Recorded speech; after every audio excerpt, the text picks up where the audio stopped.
pihak penyidik Polda Metro Jaya telah menetapkan oknum Ketua KPK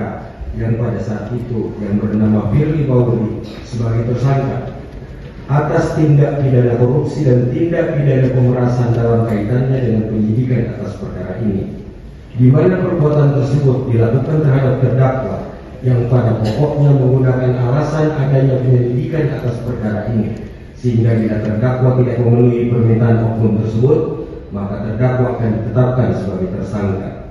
Oleh karena terdakwa dipandang tidak dapat memenuhi permintaan tersebut, maka terdakwa kemudian ditetapkan sebagai tersangka, serta selanjutnya dilakukan pula tindakan penangkapan dan penahanan. Dengan kata lain, perjalanan due process of law dalam penyelidikan dan penyidikan atas perkara ini telah dicemari oleh adanya niat atau mensrea untuk melakukan pemerasan,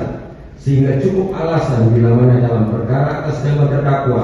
dimulai dan disusun dengan maksud dan tujuan tertentu atau pemerasan, sehingga amat wajar kiranya jika pada persidangan yang mulia ini ternyata terdapat kejanggalan-kejanggalan ataupun fakta yang masih prematur, bahkan mungkin saja tidak didasari oleh kenyataan yang sesungguhnya,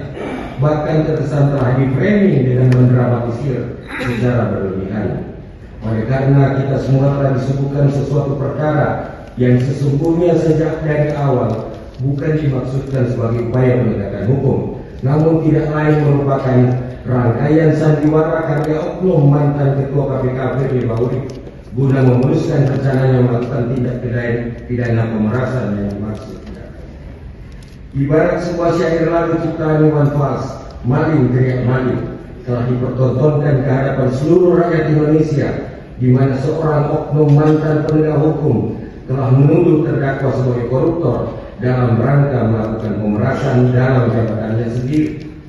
Sangat disayangkan bila mana ternyata proses penyidikan yang dilanjutkan setelah Firly Bahuri dinyatakan sebagai tersangka ternyata hanyalah sebagai penutup malu dari institusi KPK,